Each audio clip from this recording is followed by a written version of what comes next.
for the campus. That door that you see right to the left, that's, you go through there and that's where you find gotcha. Phone's on mute. Yes. if you ever want to, bring us chocolates or cookies or anything. All right, thank you everyone for being here today, both in person and virtually.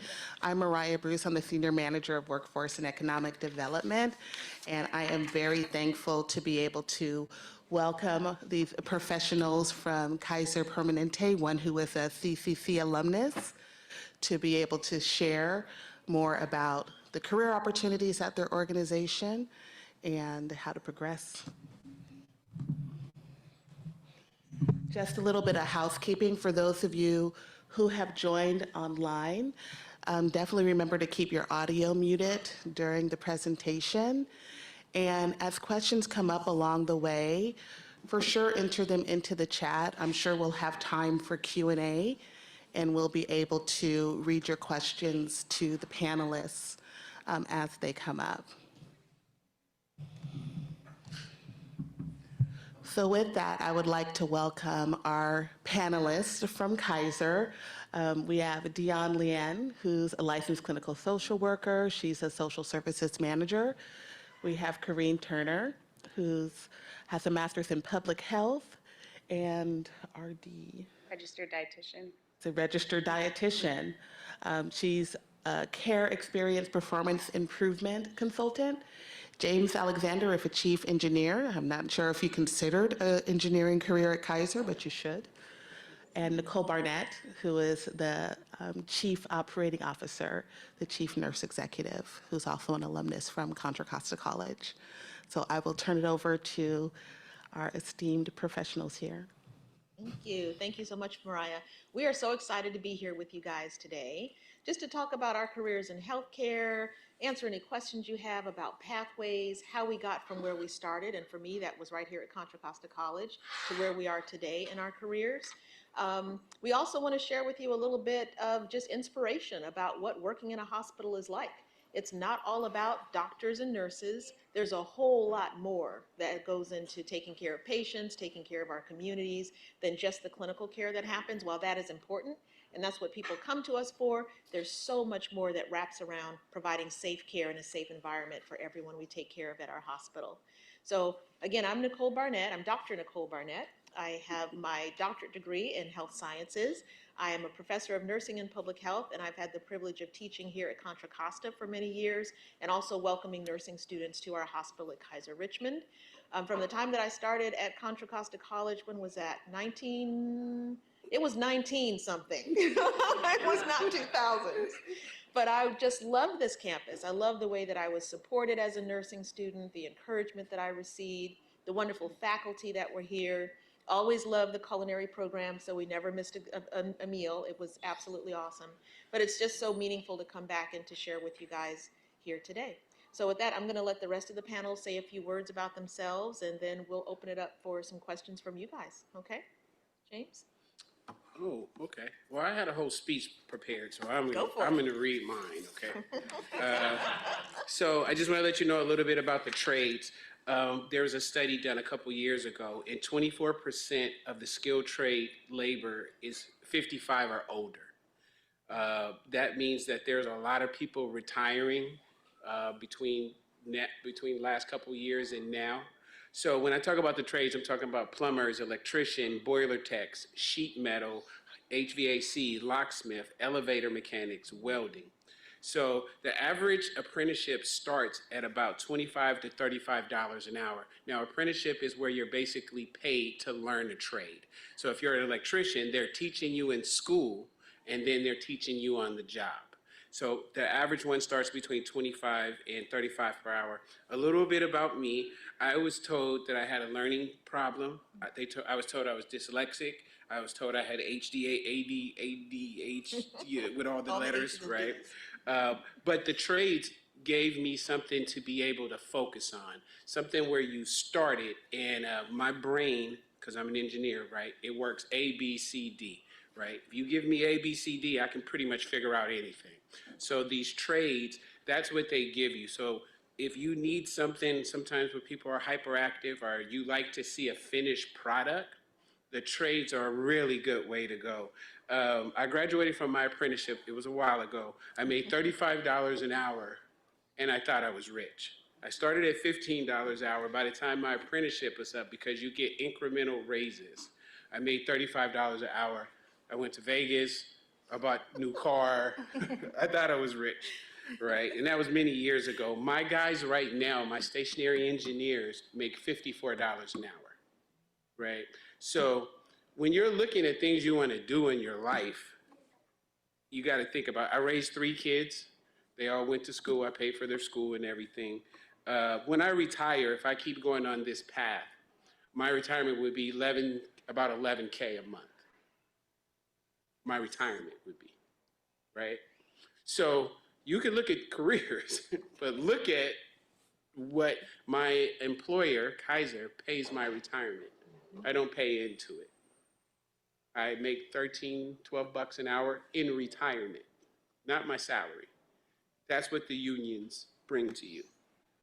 So let's talk about, like, a union electrician probably makes $88 to $100 an hour. Plumbers make between $88 and $110 an hour.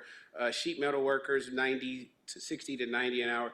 HVAC techs make between $80 and $100 an hour. The trades offer a stable, good pay retirement if you're considered a crew. Local 39 is where I am. I'm what's called a stationary engineer.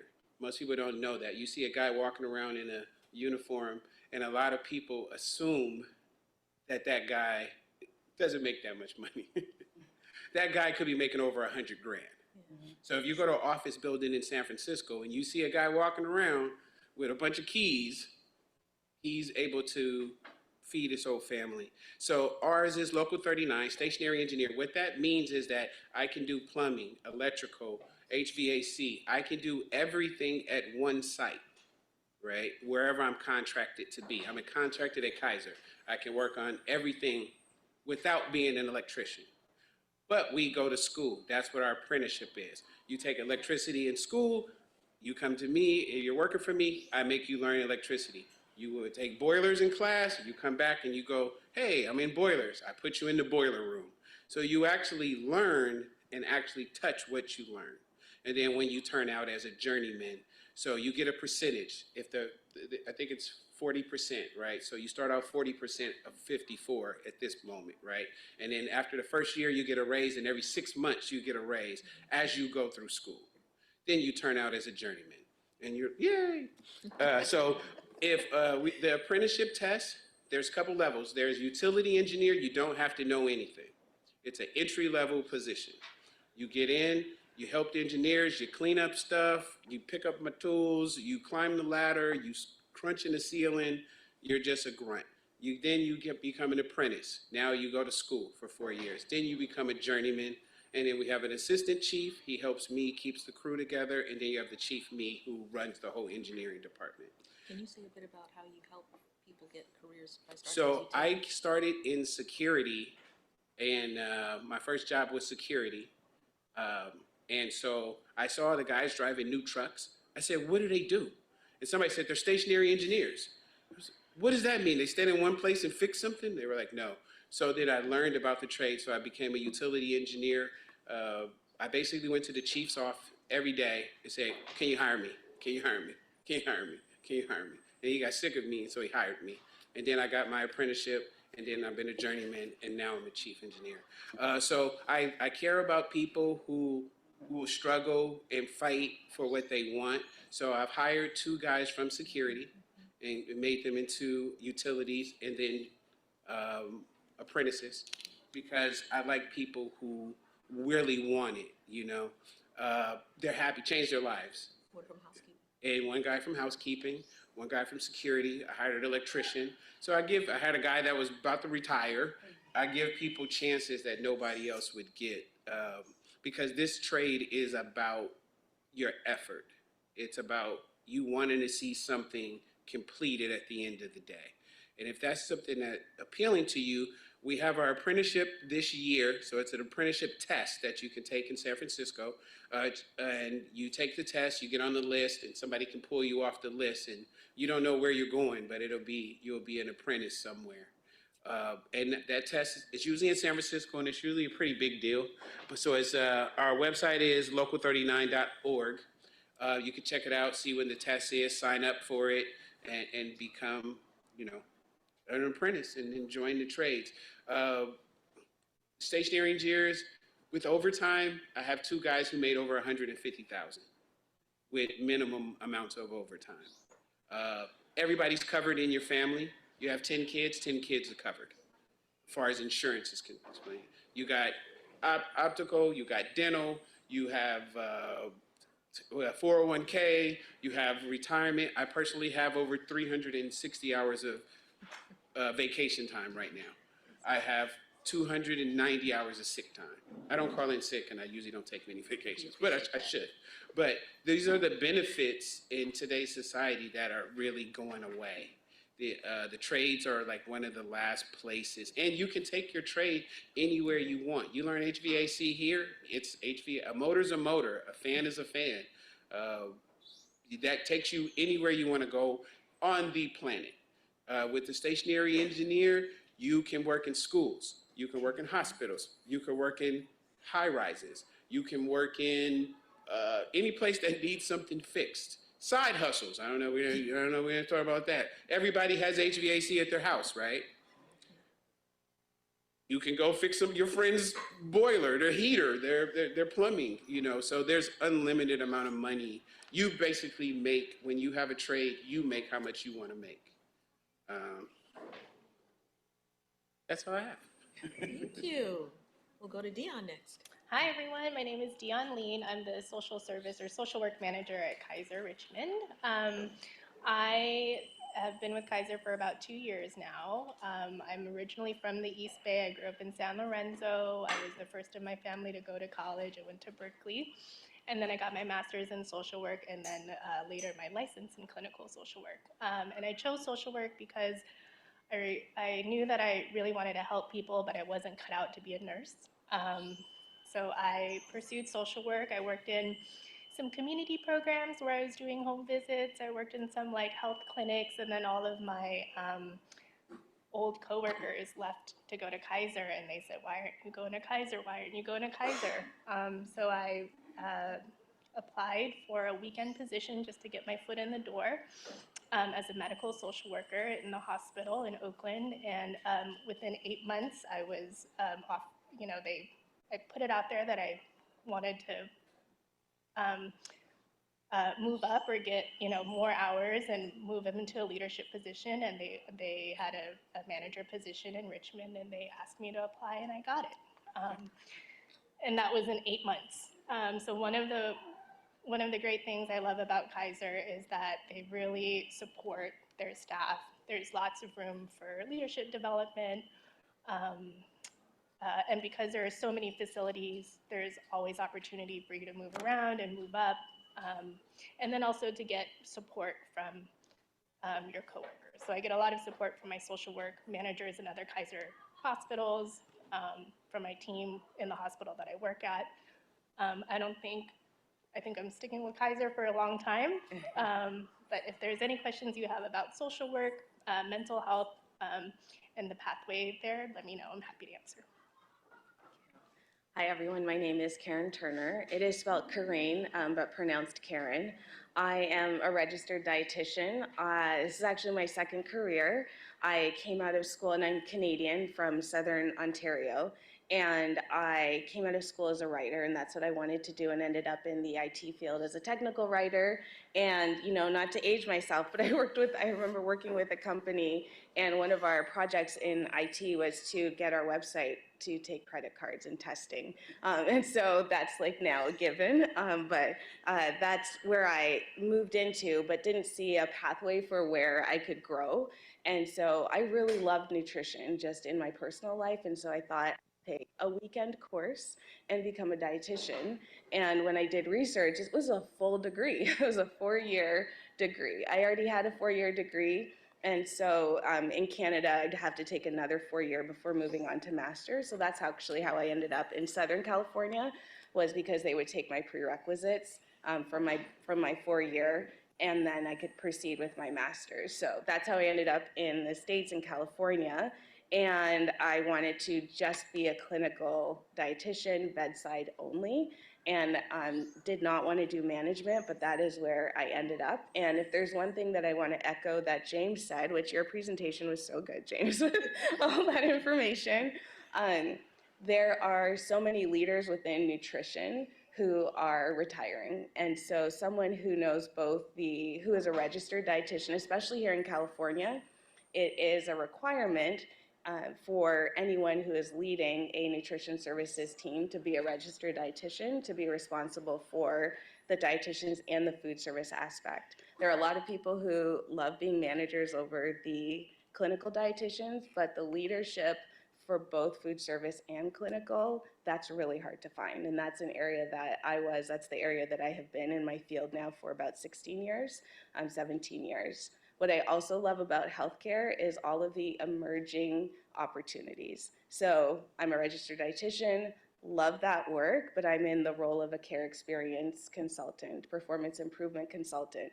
And that means that I help the senior executive team form their strategies around how to ensure that we're providing consistent, exceptional care experience for our patients, so that we're not just looking at their medical care, but how are we looking at them as a whole person and ensuring that we are creating an environment where they can heal. And so there's data, I love data, so there's data associated with it, familiarity with different technology as well. But if you are someone who enters the field of healthcare with one license or certification, again, the world is changing so rapidly, and there are so many careers. This did not exist when I first became a dietitian in this position. And so just being in healthcare, don't feel like you're pigeonholing yourself. There are so many opportunities that can come, and ones that we don't know of yet, in 5 or 10 years. Thank you. Yeah. So we wanted to open it up and take some questions from you all about the careers we represent, or even other careers in healthcare that you might be interested in that we could actually weigh in on. Any questions so far? Yes. I was looking at the nurse. Oh. We have a mic for you so that the people on Zoom can hear as well.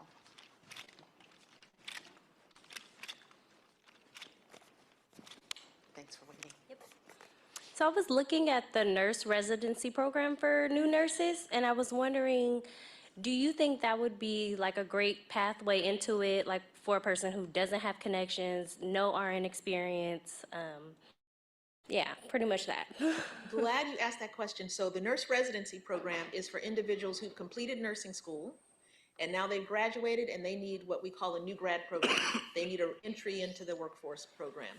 And I think I see Shantae back there. She's been a preceptor for new grad programs. And you should probably just come on up here and take a seat with us, because there'll be some good questions that you can help us answer. But basically it's for folks who've been through nursing school. But there are other ways to get a foot in the door in nursing if you want nursing. I started as a nurse's aide. There was actually a program that was providing nurse's aide education even at the high school level. So I started at Kennedy High School, and after school, a couple days a week, I would go off-site, I think, to Richmond High, where we got our training, and then they placed us in nursing homes in the area to get our clinical training. So that was my foot in the door, to start there with nursing to see if I liked it. And then from there, I could decide if I wanted to pursue an RN here at Contra Costa College. If you're looking for other entry-level healthcare careers, not even just nursing, anybody heard of the Kaiser School of Allied Health? Yeah, a lot of good programs at the Kaiser School of Allied Health, and a lot of the prerequisites you're taking for nursing or other programs actually translate there as well. They have 4 core programs. They're X-ray technician, which currently pays like a stationary engineer, like $50-something an hour. So more. X-ray technician, yeah, a little more, you're right. X-ray technician, ultrasound technician, cardiac ultrasound, and nuclear medicine technician, which is someone who helps cancer patients. So all 4 of those core programs are only 2 years long. You do your prerequisites here, you transfer over there, and you come out, and we are hiring those individuals as fast as we can because there's such a deficit in all of those areas, which is why those are our core programs. What else is exciting about the Kaiser School of Allied Health is it is WASC accredited. WASC accredited means they're accredited to provide bachelor's degrees. So if you leave here with an associate's, and then you do one of those programs at the Kaiser School of Allied Health, you come out with a bachelor's degree. and a certification to go into a high school, into a hospital and and work at a job where you're making really good money, $50, $60 an hour. So there's lots of ways to enter into healthcare. Two other programs at the School of Allied Health I'll talk about is one is phlebotomy. Phlebotomy is the person you see in the laboratory who draws your blood, right? That program is less than 3 months long at the Kaiser School of Allied Health. And you graduate from there, you can take a job at Kaiser, Sutter, any clinic in the area, Quest Diagnostics, everybody's hiring phlebotomists, right? That's a great entry level, and I think that starts at about $30 an hour after only 3 months of training to get some entry level experience. And the other one is medical assisting. Medical assisting is the person who works right alongside the doctor in the clinic, not in the hospital, but in the clinic when you're just going in for a checkup or taking your baby in for a checkup. That's the person who greets you, takes your blood pressure, your vital signs, takes you to the exam room and sets you up for the visit with the doctor, and also helps with your instructions after the visit. Medical assisting is also available at the School of Allied Health. Great entry-level program, and also pays really well when you come out.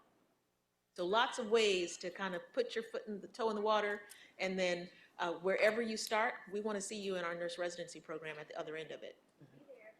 Okay, and you'll have one of the best instructors in the world too. She's in the back. You're welcome. My name is Ezekiel Mark, and I do thank you for your presentations. My question is for Mr. Alexander. I would like to know, is there a program for someone who already studied engineering from another country in order to grow their skills or earn some experience, please? There's a couple like skills you could personally have that would help you get in. So if you know HVAC, there's a universal certificate that we have to have that tells us about just all of the refrigerants, the different refrigerants that are going out and that are coming back in, and what is good. So having that, it's called your CFC universals.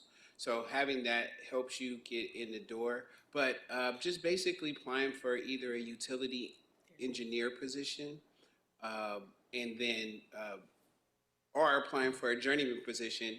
If you look at the Kaiser website, kp.org jobs, and if you look at the requirements for a stationary engineer, if you already cover most of those things, apply.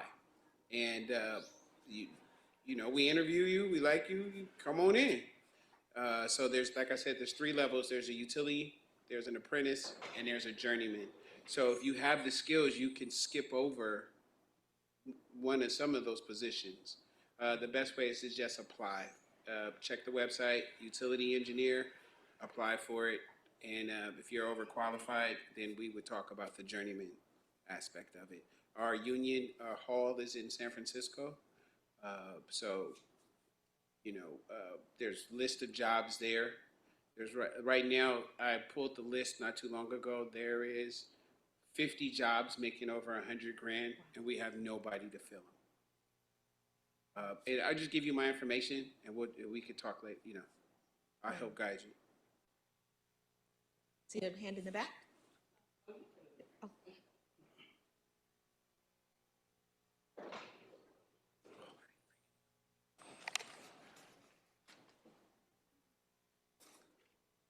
Wait, what side do I talk to it in?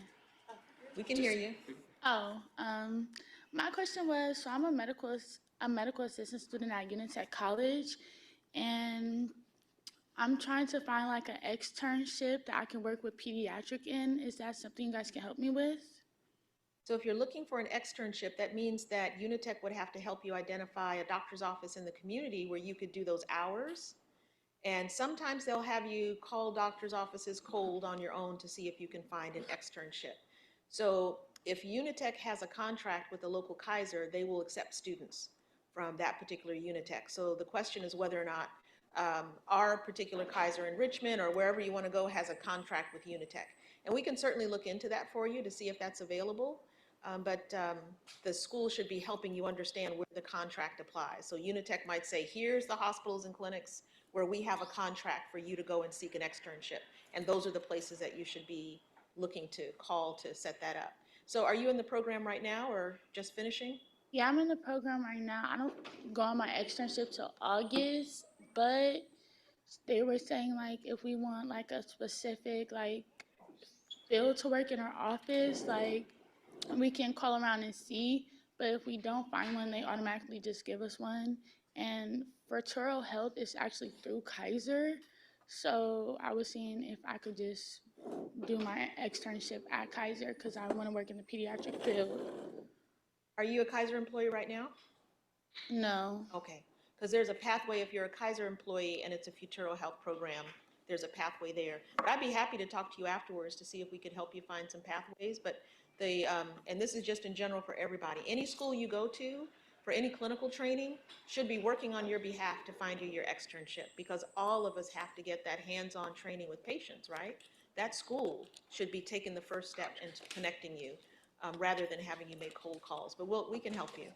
Okay, Help thank you you. figure What out what time? to do. My name is Nicole, and I'll be right up front right afterwards. I have some cards, okay? Okay, thank you. All right. Yes, right up here.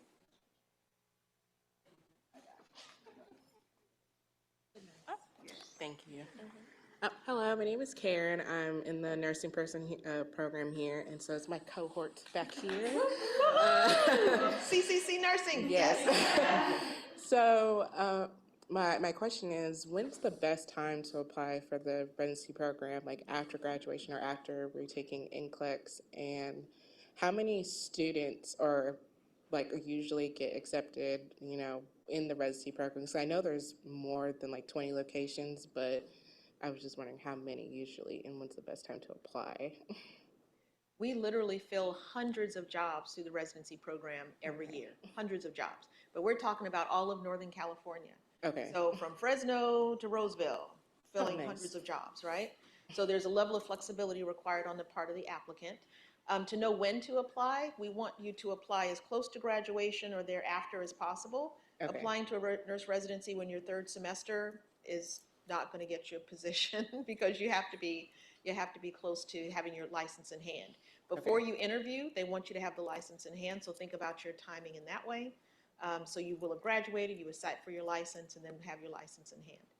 The best way to know when to put in your applications, when the application is open, is to go to the Nurse Scholars Academy website. And if you just Google Nurse Scholars Academy Kaiser, it pops right up. You go there and it'll say under residency, it'll say webinar for the next residency program on X date, right? Everybody's welcome. So you log on and they tell you all the information. What type of residency programs are opening up, when you should apply, what they're looking for, how to prepare. So go ahead and go onto that website and just start watching under the residency tab what that looks like. So you can prepare, like say, maybe in May. Let's say in May they have that info session. You want to be on that info session so you can be prepared to know what to do when it's time to apply. Okay, thank you. Yeah. Ante.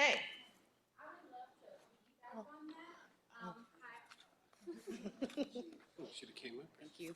Hi, my name is Shantae Jackson. I am a registered nurse for Kaiser Permanente.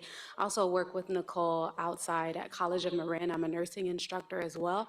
And I did the nurse residency program through Kaiser Permanente. I transitioned from a patient care technician to a registered nurse. I would highly recommend having a profile with Kaiser already ready and set to go because, like Nicole said, those positions do fill rather quickly. And so as soon as you get that email notification because you have a profile, submit. Then you don't have to worry about adding any extra details or anything. You can submit immediately. And I don't know if this is true or not, but it was recommended to me when I was applying to, they send out those emails at an awkward time, usually about 3, 4 o'clock in the morning. So a lot of the people who were in the new grant program with me, when we were all conversing about being excited to get accepted, we all had set alarms for between midnight and 3 o'clock in the morning. And we would check our email notifications, and sure enough, there would be a new grad residency program job opening, and we all applied between midnight and 3 a.m. Now, it may be a conspiracy theory, but there is no coincidence that everyone that was in my program, we all applied between midnight and 3 o'clock in the morning. So just a little tidbit. That's an excellent tidbit. So if you're going to apply for any job at Kaiser, not just nursing, kaiserpermanentejobs.org. That's our jobs website, kaiserpermanentejobs.org. Even if you Google Kaiser Jobs, it's going to take you to that website. When Shante talked about making a profile, that means going on and then signing up to have a profile there. They're going to ask for your name, your address, what schools you went to, upload your resume, all of that stuff, right? So you can start a general application. And then it'll ask you, so what are you looking for? And you put in the types of jobs you look for, you put in some keywords, and just like she said, when the job that matches your profile shows up, the system will automatically send you an alert to your phone, to your email that says, oh, a job that matches your profile just got posted. Would you like to apply? And one click here. There you go, you're applied because you've already uploaded your resume and all your information. And Shante is right, it's not an urban legend. Somehow the AI in the system pumps out new positions in the middle of the night. So I tell people, wake up the first thing the next morning and check. Did I get any alerts to my phone? Right? But I love setting an alarm and just waking up and checking. Because then you jump ahead of people, because literally there's thousands of applicants for every job that goes up, but you can get ahead of them if you know that those jobs are getting posted by the system in the middle of the night. Great tip. We're going to ask some of the questions that have been being posted in the online chat from our attendees. One of them, I think you answered somewhat, or pretty thirdly, I think, a little earlier, but I'm going to ask it just in case you have things to add. There's a pre-nursing student that's currently here at Contra Costa College that was pretty much asking what she should be doing now in regards to work experience and potentially internships that would make her better prepared or marketable. I'm going to pass that one off to Shante. How should a pre-nursing student be preparing themselves right now? Thank you. As a clinical instructor right now, I've recommended all of my students to find a job in healthcare. If you're interested in nursing, preferably a CNA or a PCT, which is a patient care technician, certified nurse assistant. That's the closest that you will get in the hospital and get hands-on experience and work directly with nurses. There are other positions you could do. Some people like to do EKG tech, which was one thing that I did. And again, Nicole mentioned some other professions like phlebotomy. I have students who are ER techs. Also, I believe one is a pharmacy tech. So anything that you can do in healthcare, but CNA and PCT is the closest that you'll get to work directly with nurses. So I highly recommend.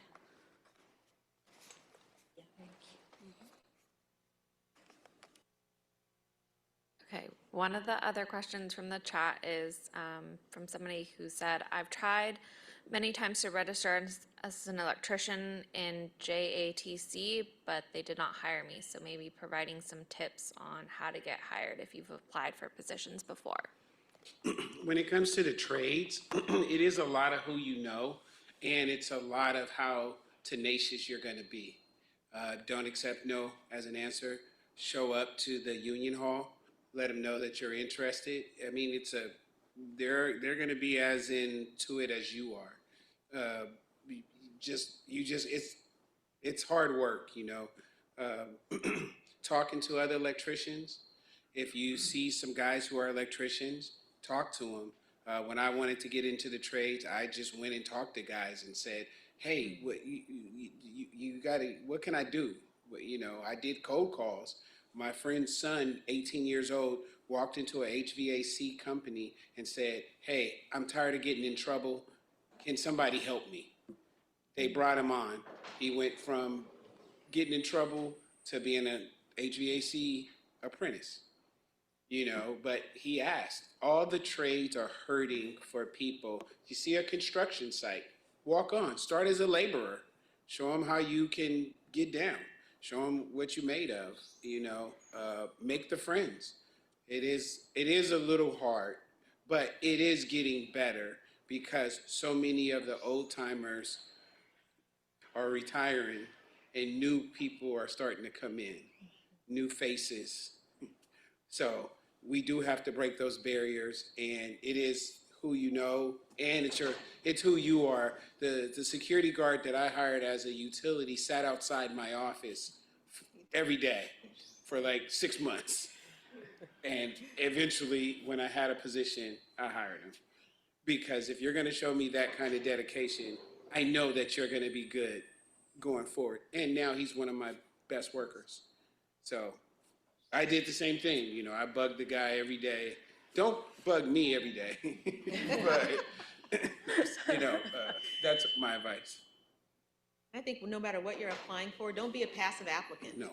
Because just putting in an application online for any company isn't going to go that far. With people, with job seekers and with these online systems, it's just AI that's trying to match a job seeker to a job. And the way they're doing that is looking for keywords on your application that match the keywords on the job. So if you really want to be more active about it, look at that job description, like they were saying, much more closely, and write a cover letter that matches the words in the job description to your cover letter, because it's only a computer that's reading it on the first pass. And if there's a higher percentage of match, then it's going to move on to a human, a recruiter, who then can reach out to you.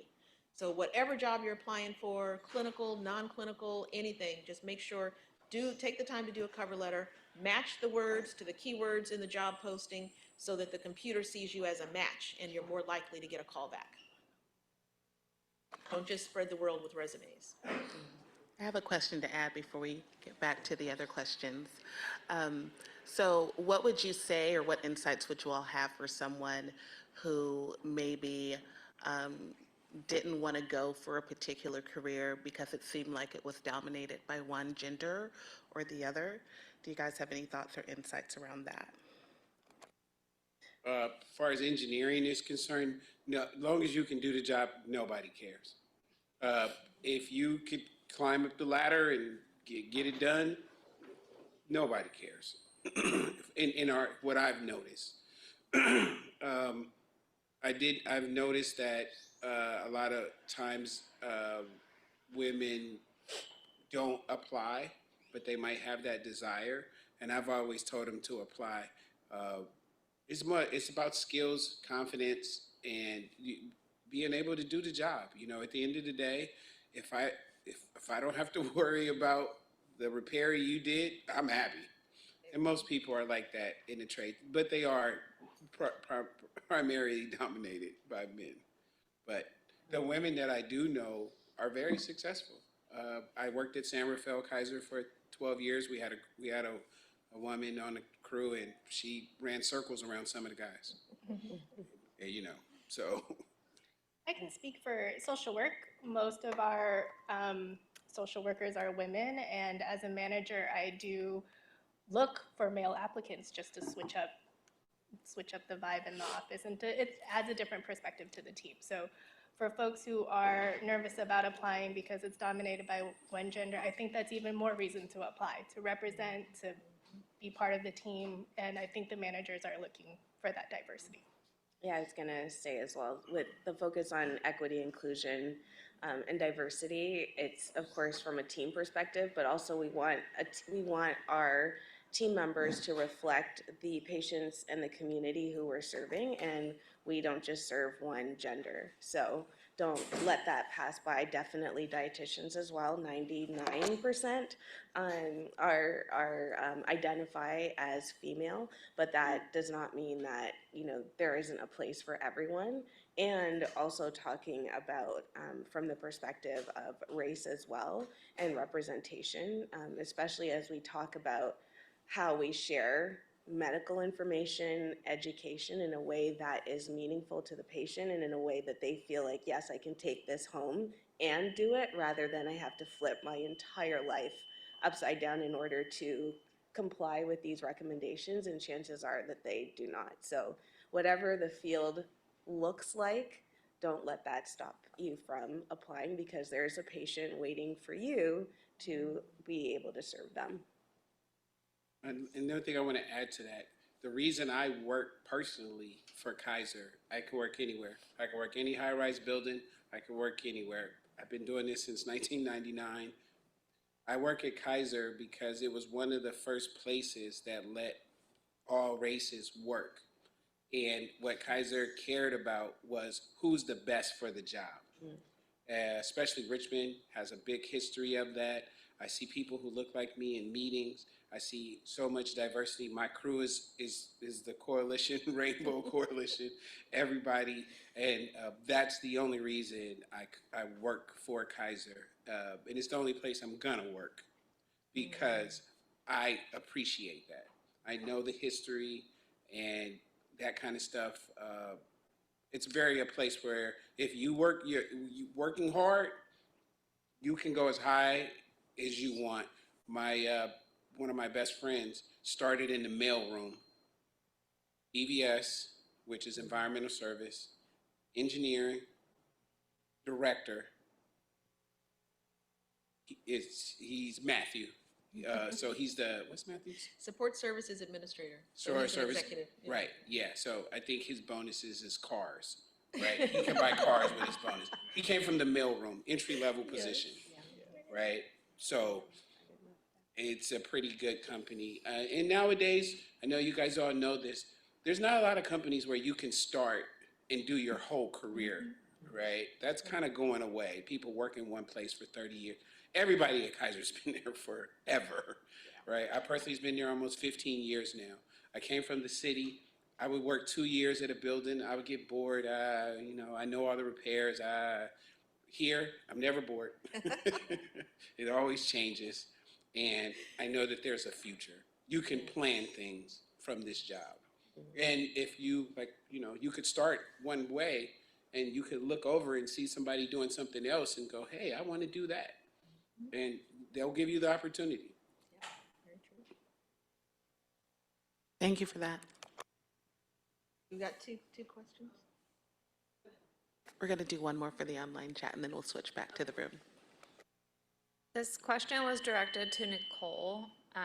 It's from Ashley Alvarez, and it says, what are the day-to-day responsibilities involved in your job? Wow.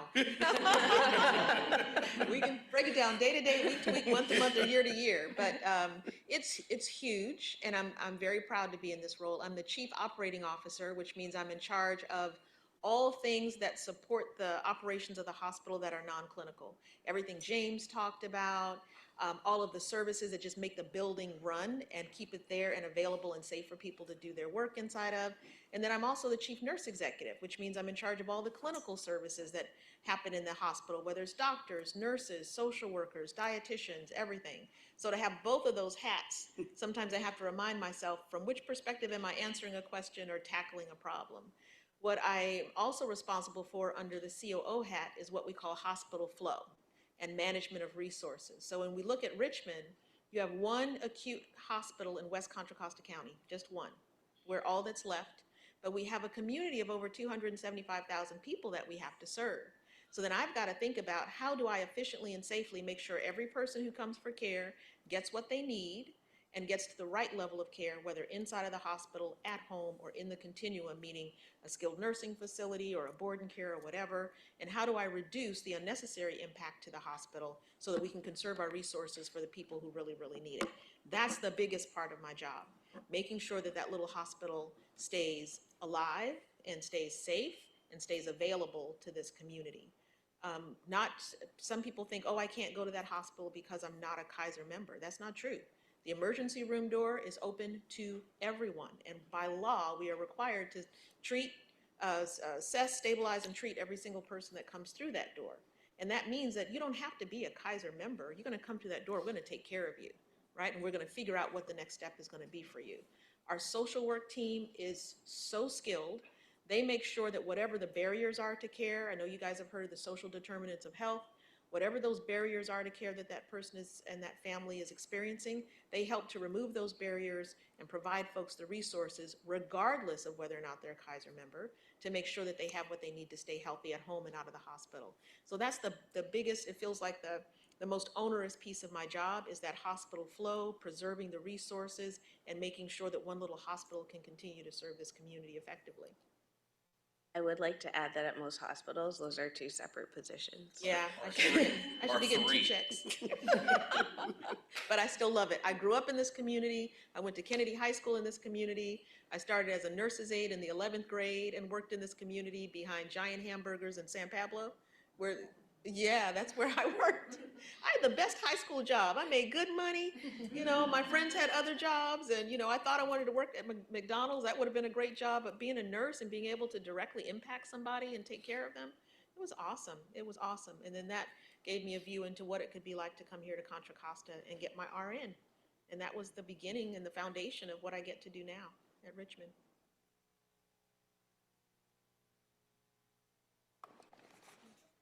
Oh, hi. Hi, my name is Michaela, and I'm actually from the Contra Costa Nursing School. Me and my cohort here are on our last semester. So I just wanted to ask how, if you can give some tips or tricks or any advice, how an ADN graduate can possibly stand out versus somebody who has a BSN. Anything that, I don't know, maybe we can do, or any skills we can kind of showcase. So Shante and I would both say that it's well known in the community that ADN graduates are stronger technically than BSN graduates. And it's not their fault. It's just the way the programs are structured. The BSN programs are more academic. I remember my friends, when we were in Contra Costa College School of Nursing, we would joke about the BSN students that we would see on the floor where we'd be rotating, and they'd be in white coats with a little clipboard watching us do the work, right? Because we knew what we were doing. We knew how to take care of the patients. So in an ADN program, especially Contra Costa prides itself on making sure that when you graduate, you know what you're doing. You can hit the ground running. You can hit the floor and you know how to take care of patients. You know what the core of nursing and the heart of nursing is about, and that's what you're there for. So you just own that. There's no shame, and you're not going to be seen as less because you have an ADN. What employers are going to look for is whether or not you're interested in continuing to grow and develop. They want to know, will you take this money and go back and get your BSN? Because they will give you money to go back and get your BSN, right? A lot of hospitals in the area, especially in the Bay Area, are going for magnet status. And magnet, while it doesn't require that you have the BSN, they highly encourage it. And they want to see, as a hospital, what is your BSN rate? Are 25% of your nurses BSN? 50%? Wherever you start, are you doing better year by year by year?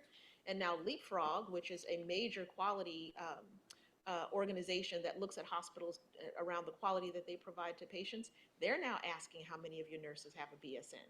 They're not putting a requirement on it, but they want to see that you are providing a structure that allows your nurses to say, hey, I'll raise my hand, I want to do that.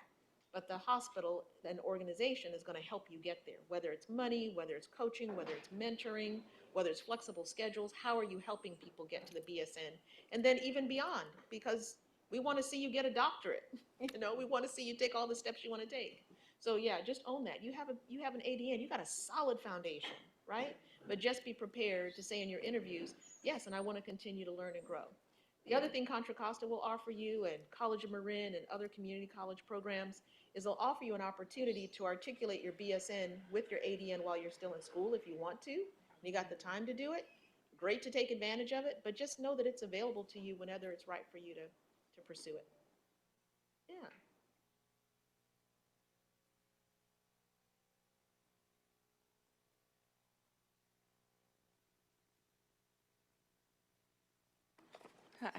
Hi, my name is Justice Bryant.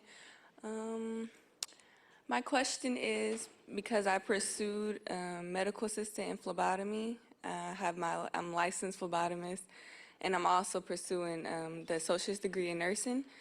So I'm trying to get clinical experience as a phlebotomist, but it's hard for me to find a job. I've been a phlebotomist for over a year, and I've been applying and applying. And since I don't have experience, like my only experience was externships, they aren't hiring me. I'm assuming that's the reason why. But so I was just wondering, maybe if you guys could like give me some tips on just how to get more experience or ways to get experience, because I've been applying to like many jobs and I still haven't had a job. So a couple of things I'll say in general, not specific to your situation, is back to passive versus, assertive applications. If you're just putting applications in online and waiting for people to call, you're not going to get a job. right? If you're taking the time to write a nice cover letter and matching the keywords, it's going to increase the possibility of getting a call back. But like James was saying, if you show up there, like if you want, Quest Diagnostics will hire you this afternoon. They can't keep, phlebotomists, and they have sites all over the Bay Area. So if you walked in there and say, hey, I have my national certification, I'm available, I'm flexible with my schedule, I'd like a job. If they don't hire you right there, they'll connect you to another Quest where they know there's a job opening, or connect you to the Quest website or the recruiter, because you've got a skill that's in demand everywhere.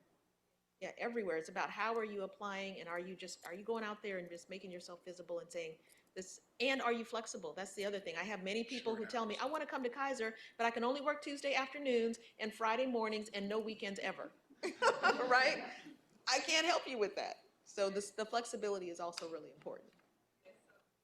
Yeah, so I actually took a security job at Children's Hospital. Oh, okay. And I've been, trying to meet everybody, put my name out there. Very good. What else? I'm also trying through the military as well, because I'm in the military. So that way, just trying hard, but it's just no matter how hard I try, it's just. Do you have a job profile in with Children's Hospital? Yes, I do. You do? Mm-hmm. And have you gone over to the laboratory to ask to meet the supervisor or the manager at the lab at Children's? Not yet, but I've been, yes. You're inside. If you're in security, you're inside. Yes, I've talked to the director of, critical care. I've talked to her as well. I'm still looking, still trying, but I should go over to lab. Yes. Supervisor or the lab manager. They'll get you in, and then you'll be able to serve critical care, emergency department, everywhere through that hospital. And then what branch of the military are you in? Air Force Reserves. Oh my gosh, thank you for your service. Thank you. And David Grant, look, yes. And David Grant isn't trying to snap you up? David Grant Hospital?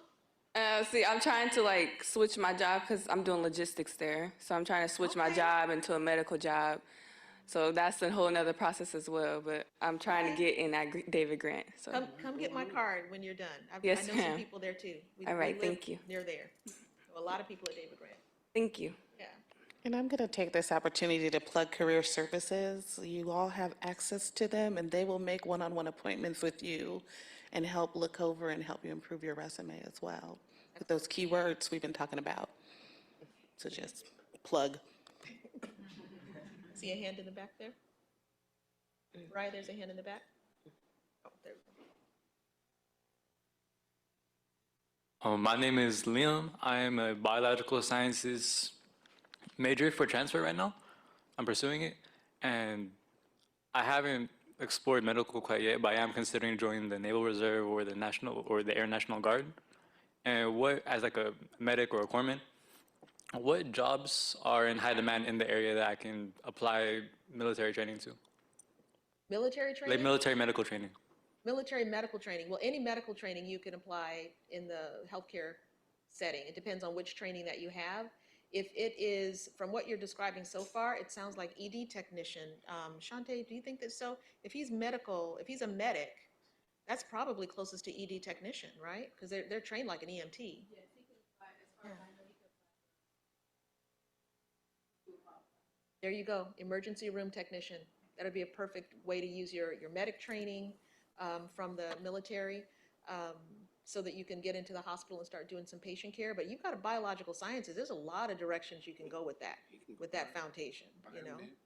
Yeah, biomed, which actually works like James said, in the trades. You want to talk about biomed and taking care of medical equipment? Biomed, any piece of equipment that touches a person, that's what the biomeds work on. I don't touch that stuff. So anything that touches you, all the machine, all the little tinkering. So if you're a person who likes to grab a machine, sit it on the table and figure it out, perfect career. And you're, helping people too. Yeah. So, and they make, we have them in our union, and they're basically on the same contract as us. So they make good money, and they have the apprenticeship and all the same kind of things that we have. Same benefits, everything. Also, and they're so much in need. I mean, they're so short, it's ridiculous. And for that trade, what should I specifically search for? It's just a biomed engineer. Biomedical engineering. All right, thank you.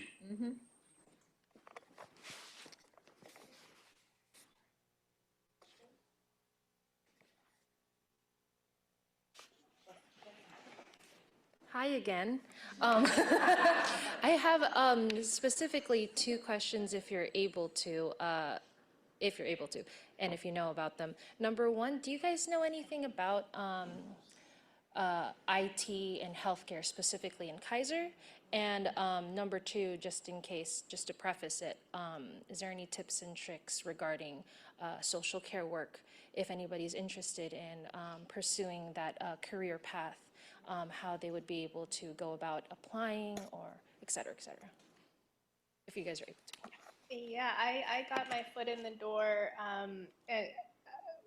through part-time work. So I started at Kaiser working every single Saturday and Sunday. A lot of our social workers come through Kaiser in per diem, so on-call positions. The great thing about Kaiser is once you're a social worker, or once you're in Kaiser, all of the positions that are open get posted internally for 7 days before it goes external. So a lot of the full-time positions are the internal candidates get first application. So a lot of the positions that do go external are those per diem and weekend and part-time work. So foot in the door for a lot of folks in Kaiser are those per diem positions. And then Karen, you want to speak to IT and healthcare in general?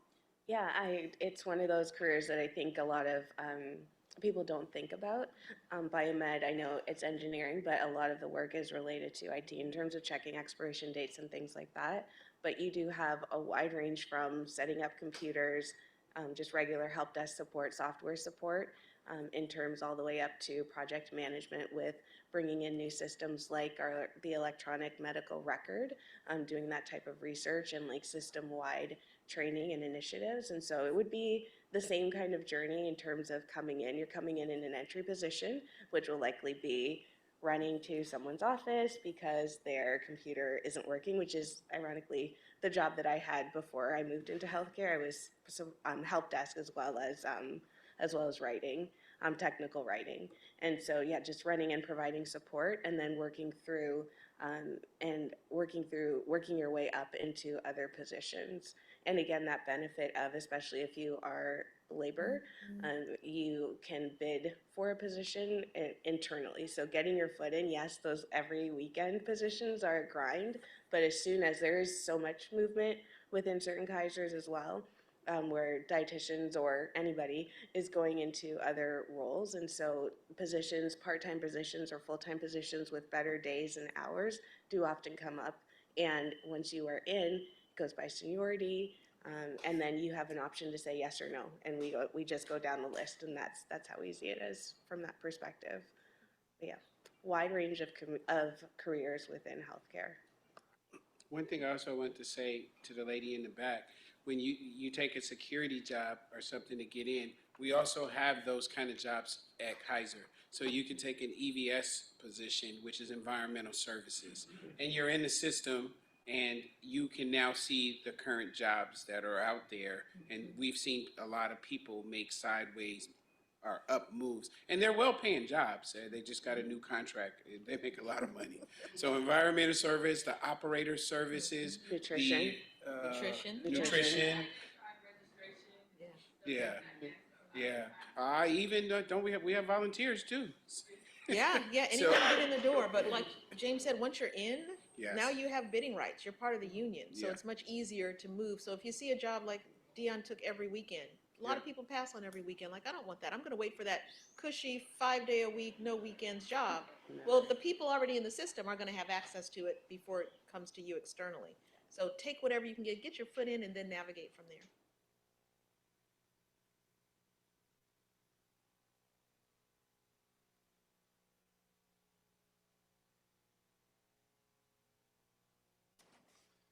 Hello, my name is Robert. I'm actually a part of the BEST program internship here on Contra Costa College campus.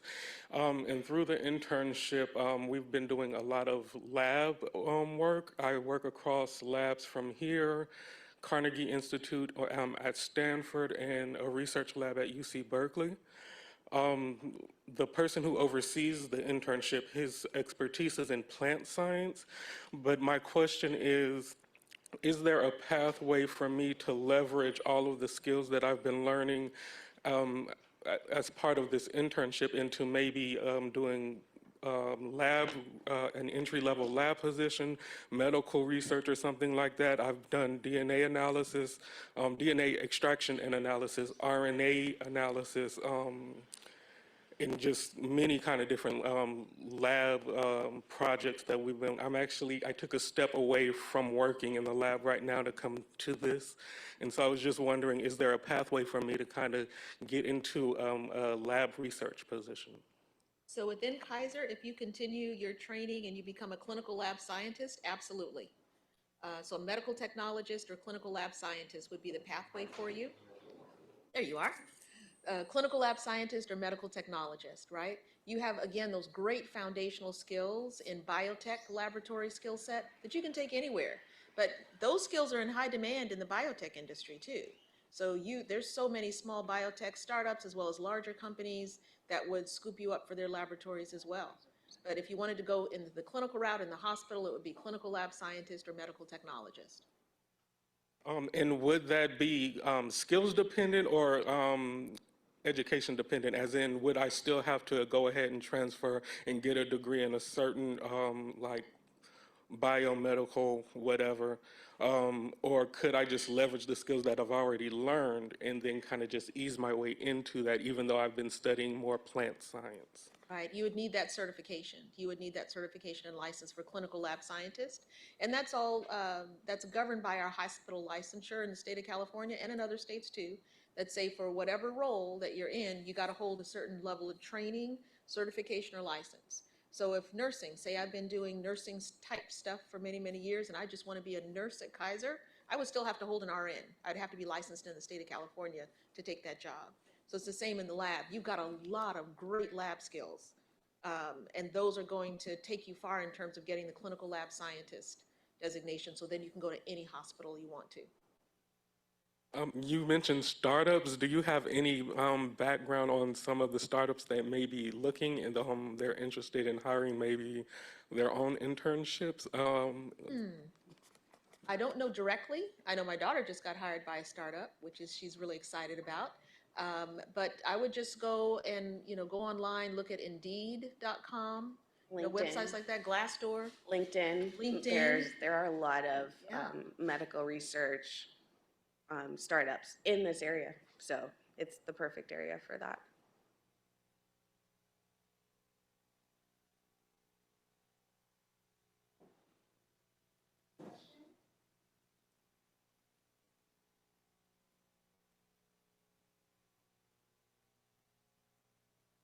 Well, it looks like you guys did an amazing job answering all the questions. Thank you so much. So we're going to do a little bit of a transition. We set time aside for the last half hour for us to be able to give you some specific insights in regards to support around your resume. So I'm going to hand things over to Megan to be able to share that with the students. Want me to hand it out?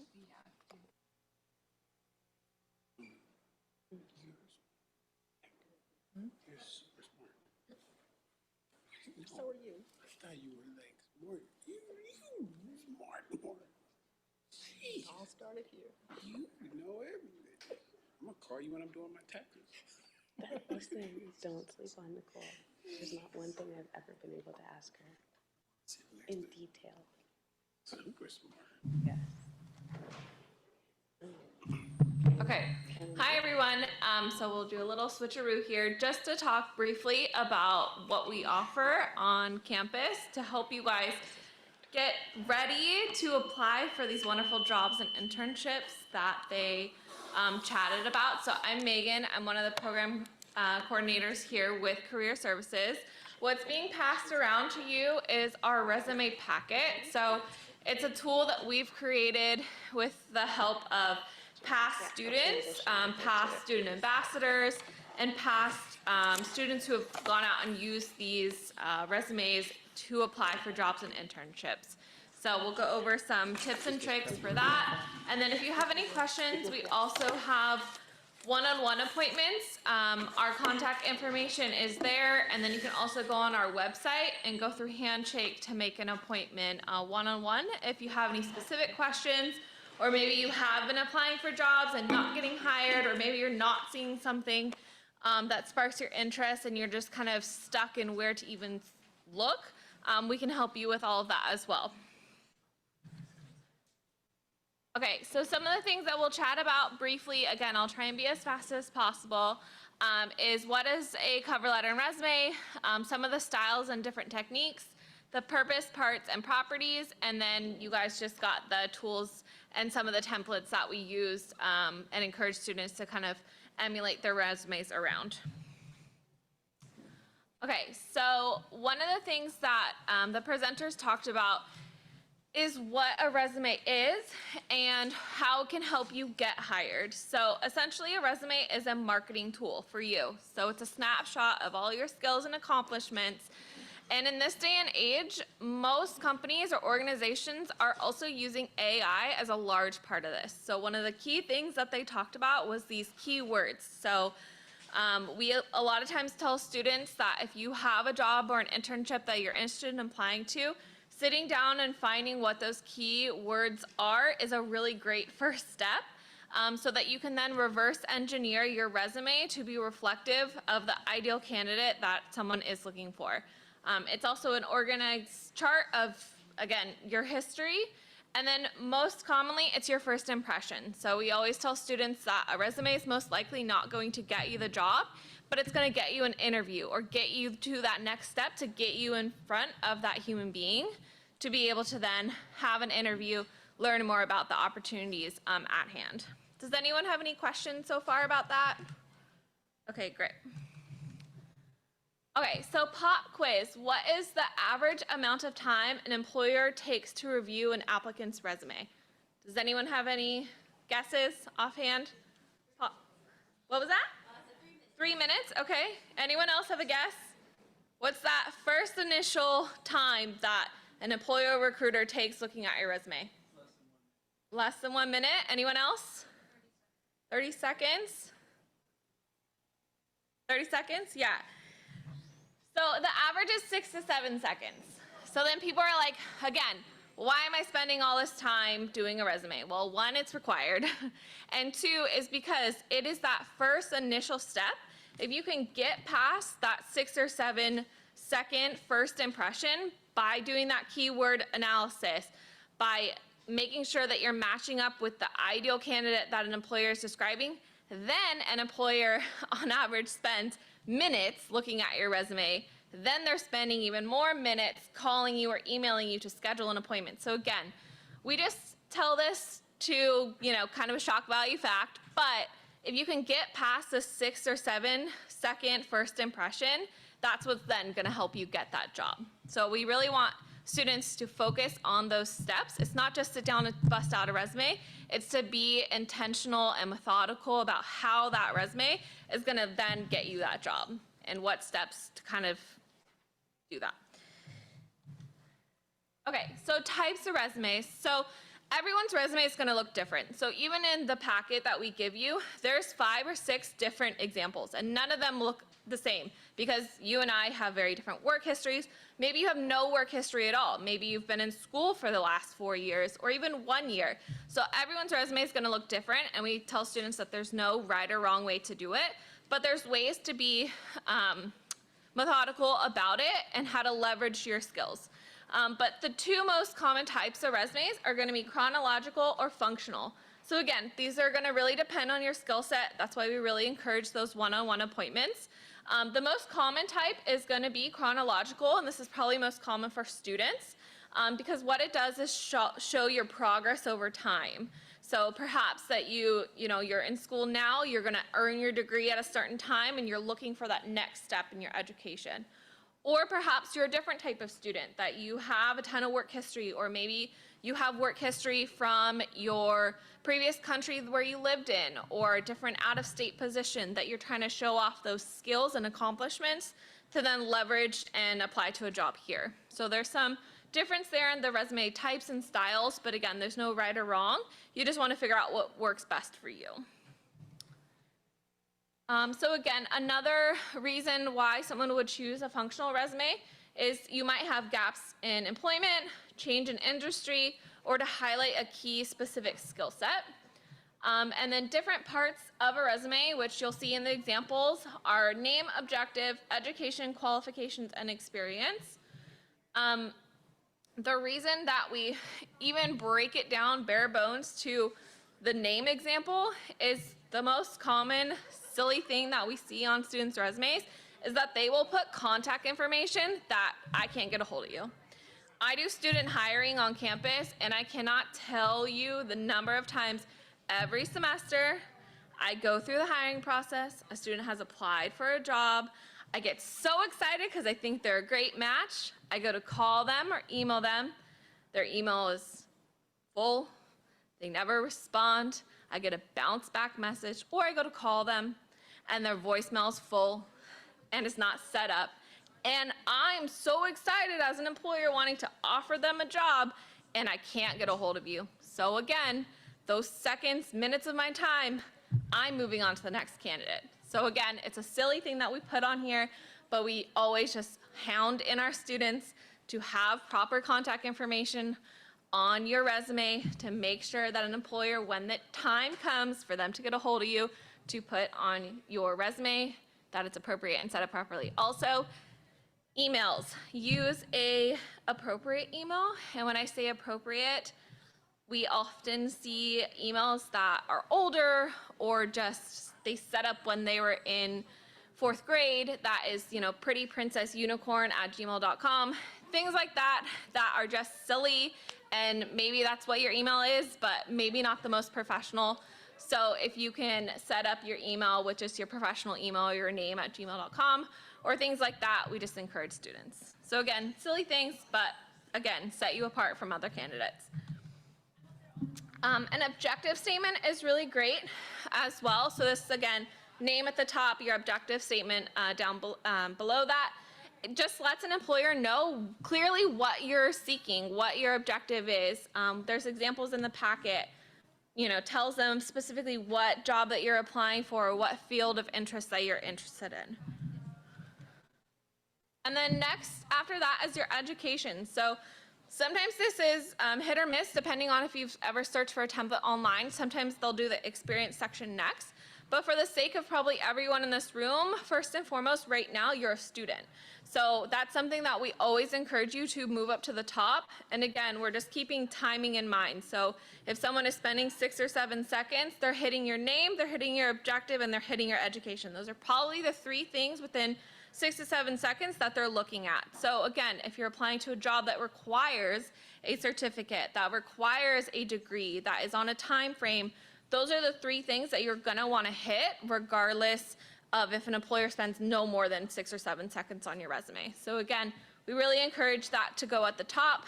Also, key things about yourself, your GPA, expected graduation date, or if you have a completed degree, to include all of that factual information is really important.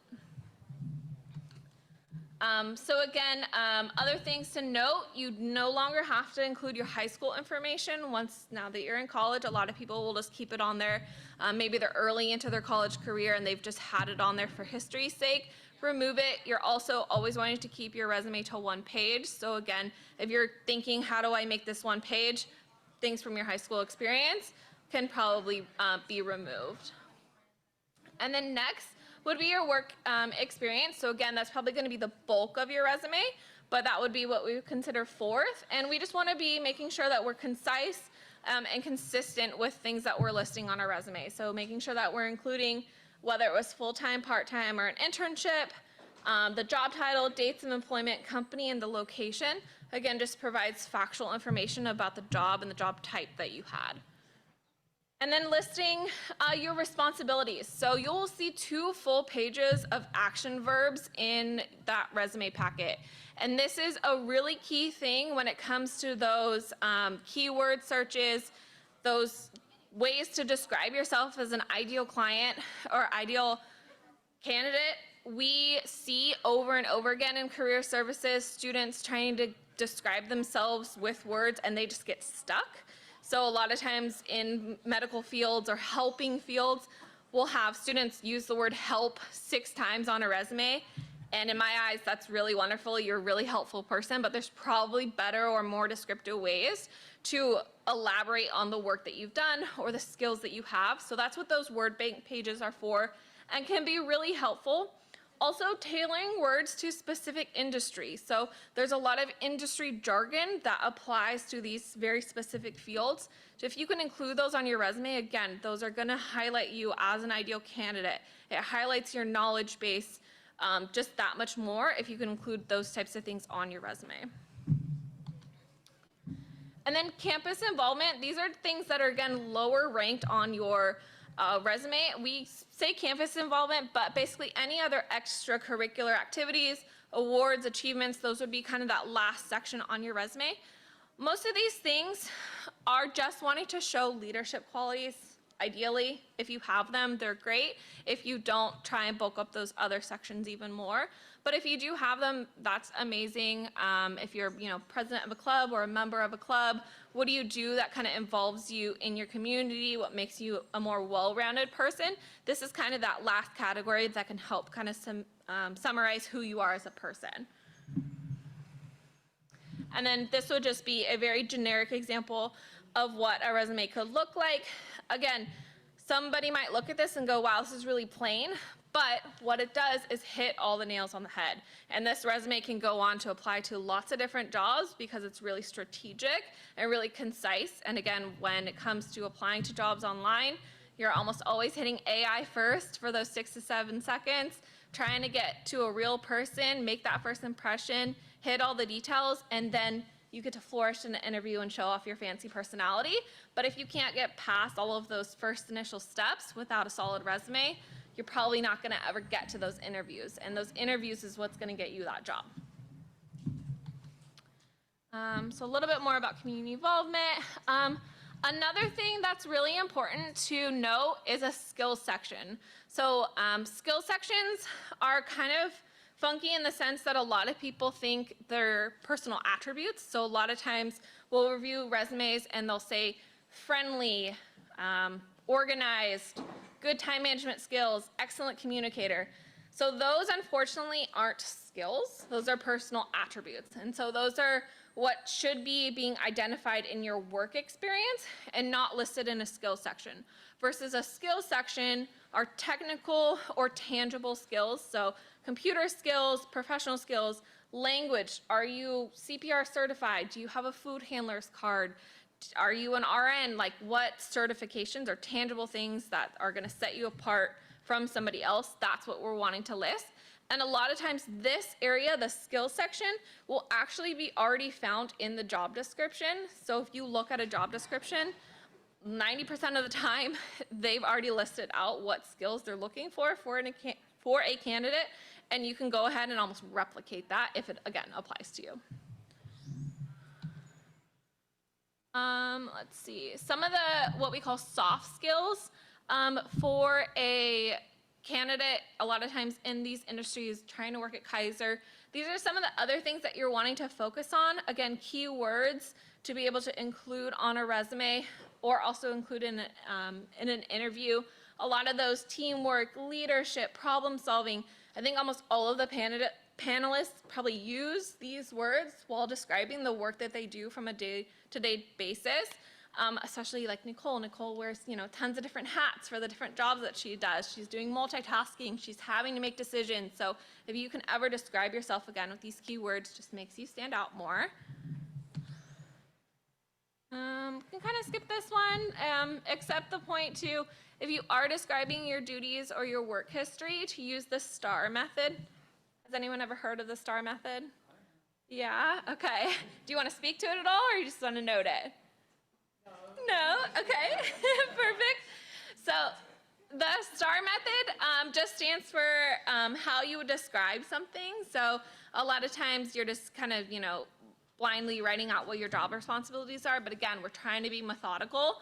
So the STAR method when describing your work experience is situation and task. So what did you do? Action, how did you do it? And the result, what was the result? And a lot of times, I'll even tell students to punch that up even more, especially in the medical or engineering field, any technical field. Can you add a number, a quality, or a quantity to that? So, for example, I have student ambassadors in my office that I oversee, and on their resumes, are they serving a group of 50 students for an event are we planning, or are they serving the whole student body of 10,000 students for an event planning task that they're responsible for? So if you can include numbers and things like that, planning an event for 50 people versus 10,000 people stands out a lot more when it comes to a resume. So again, just trying to be as detailed as possible, and little things like that can just make you stand out that much more. Again, just to be short and sweet here, do's and don'ts, use those action verbs. Use short, concise sentences. Classic fonts are also really important. Don't get crazy with your fonts and colors and things like that, especially someone who wears glasses and has to look at a computer screen or print out all the time. If I can't read it, I'm skipping it. That's just pretty plain fact nowadays. Keep your resume easy to read. And always one page. So again, with the statistics thing, if you're having that second attachment of a resume, almost never is an employer going to even get to it on that first impression. If they get to it later on, fantastic, but keep it to one page. Again, there's not really a reason why you would need more than one page. I haven't heard a good argument yet, so we just tell students to do one page. And then that professional email address. And then the don'ts. You do not use I statements on a resume, so resumes are almost always going to be written in past tense. Writing in that past tense is just the formal way to write a resume. So no I, me, or my on a resume. Do not include references. So this used to kind of be a thing to include on a resume, or people would put at the very bottom, references available upon request. Well, to me, that's just you kind of filling up a blank space. It doesn't actually provide me with any information about you or yourself. So if a reference is needed, an employer will ask for it later on. So there's no need for that to be on your resume currently. Don't include any non-essential information.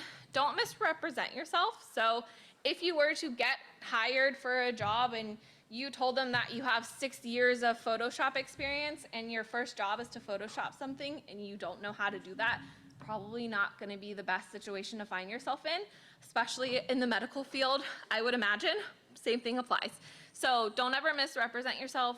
Jobs will also do background checks and reference calls. So for example, in higher ed, medical field, they will call your past employers. And that's something you just want to make sure that you can accurately describe yourself and your work history, and your employer can do the same thing. And then personal information. So there's no need for you to include a picture, anything about age, sex, gender, affiliation, ability, disability. None of that ever needs to fit on a resume. You also shouldn't be asked those things ever as well. And if you are, it's probably a red flag. So we just keep that in mind when doing job applications. And then hidden messages. So again, these are just small things that I've seen through working over resumes so often. If a resume is neat, well organized, error-free, and professional, I'm going to assume these things about you. If a resume is filled with typos and misspellings or does not organize, I'm gonna make that first impression about you. Unfortunately, it is a first impression, so we're just wanting to make sure that you are spending appropriate time, whether it's one-on-one with a counselor or sitting down with a friend, and just making sure that you are spending that extra time before going out to apply to jobs. I hear often from students, I applied for 50 jobs and I never heard back from somebody, and then I'll have them sit down in front of me and they'll show me their resume and I go, well, that's probably why. So if you can start out from the get with a really strong resume, you're kind of eliminating that barrier to entry.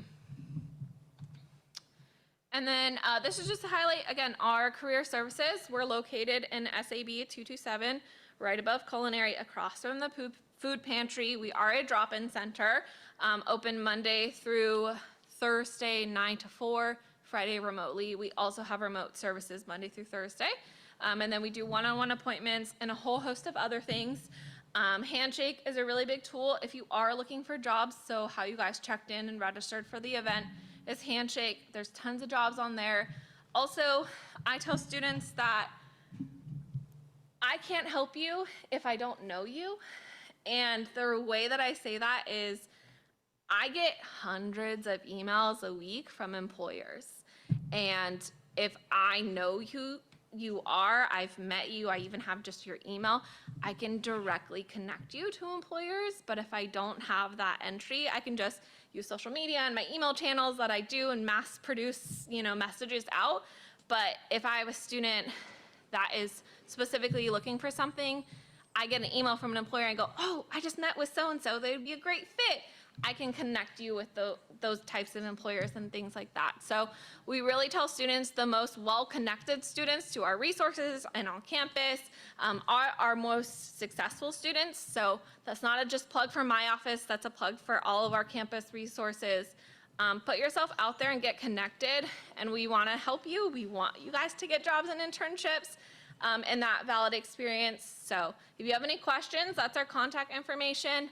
All of our contact information is also on the resume packet. Yeah, that's it for me.